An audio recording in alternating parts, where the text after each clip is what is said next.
12 মাসের বেতন দিতে হবে, ঈদ এবং দুর্গাপূজায় মিড ডে মিল কর্মীদের বোনাস দিতে হবে সহ মোট 8 দফা দাবি নিয়ে আন্দোলনে নামল পশ্চিমবঙ্গ মিড ডে মিল কর্মী ইউনিয়ন মালদা জেলা কমিটি।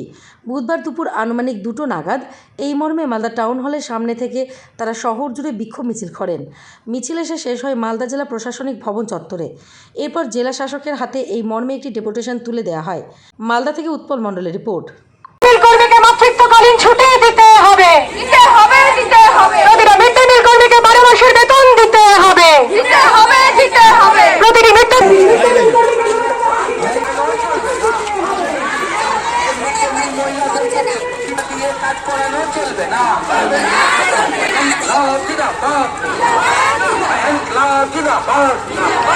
টাকা মজুরি দিতে হবে,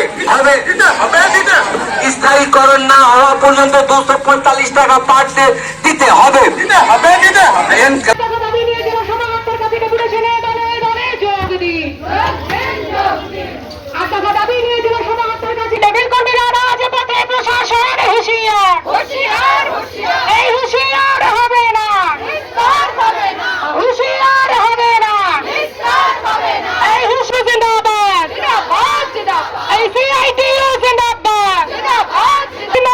কমরেড মনিকা দাস আছে অনুমোদিত union Paschimbanga mid day meal কর্মী ইউনিয়ন।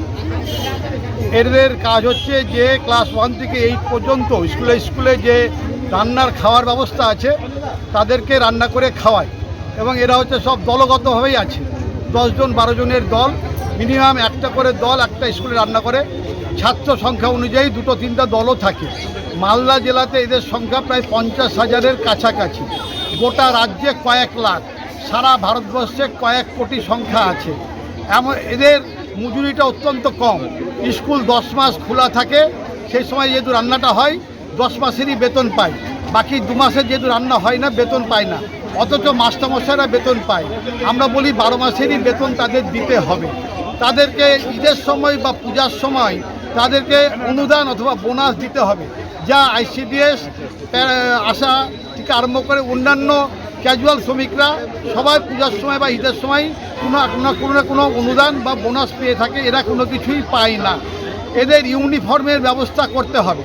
আজকে আইসিডিএসের মেয়েরা বা আশার মেয়েরা ইউনিফর্ম পরে ডিউটি করে, কিন্তু এরা নিজেদের জামা কাপড় পরেই 4 ঘন্টা 5 ঘন্টা ধরে রান্না করছে। এদের ইউনিফর্মের ব্যবস্থা করতে হবে। মাতৃত্বকালীন ছুটির ব্যবস্থা করতে হবে। কর্মরত মহিলাদের যে সুবিধাটা আছে মাতৃত্বকালীন, সেই সুবিধা এদেরও দিতে হবে। এছাড়া পুষ্টিকর খাবারের জন্যে ন্যূনতম 10 টাকা মাথাপিছু বরাদ্দ করতে হবে ছাত্রছাত্রীদের, নাহলে পুষ্টিকর খাবারটা দিতে পারবে না। এই সমস্ত সহ 8 দফা দাবি। এছাড়াও তারা অবসর গ্রহণের পরে আজকে আইসিডিএসের মেয়েরা, আশার মেয়েরা, প্যারা টিচার, ক্যাজুয়াল শ্রমিক সবাই অবসর গ্রহণের পরে 5 লক্ষ টাকা আর্থিক অনুদান পাবে রাজ্য সরকারের থেকে। আজকে এরা স্কুলে রান্না করে, স্কুল হচ্ছে সরকারের অনুমোদিত স্কুল, এদের কোনো আর্থিক বেনিফিট নাই, এদের কোনো রিটায়ারমেন্ট বয়সও নাই। আমরা বলেছি যে রিটায়ারমেন্ট বয়স ঠিক হোক এবং রিটায়ারমেন্টের পরেও এদেরকে 5 লক্ষ টাকা আর্থিক অনুদান দেওয়া হোক। এই সমস্ত দাবির ভিত্তিতে সারা রাজ্যে প্রতিটা জেলায় জেলায় ডিএম সাহেবের কাছে ডেপুটেশন দেওয়া হচ্ছে, এবং এই দাবিগুলো যাতে পূরণ হয় তার জন্য জেলা সমাহর্তা রাজ্য সরকারের কাছে সেই কপি দাবি সনদ পাঠিয়ে দিবে। তিনিও বলবেন যে মালদা জেলা মিড ডে মিল মেয়েরা এই সমস্ত দাবির ভিত্তিতে আমার কাছে ডেপুটেশন দিয়েছে, তারা আন্দোলন করেছে। এই দাবিগুলো রাজ্য সরকার যেন সহানুভূতির সাথে সমস্ত দাবি যাতে পূরণ করে। যদি না পূরণ করে তাহলে আগামী দিনে আরও বড় আন্দোলন করতে বাধ্য হবে পশ্চিমবঙ্গের মিড ডে মিল কর্মীরা। আমার নাম প্রণব দাস, সভাপতি CI2 মালদা। শারদীয়া পুজো উপলক্ষে সকল মালদাবাসীকে বিশাল গার্মেন্টসের পক্ষ থেকে শারদীয়ার শুভেচ্ছা ও অভিনন্দন। পুজোর নতুন পোশাকে নিজেকে সাজিয়ে তুলতে চলে আসুন বিশাল গার্মেন্টসে।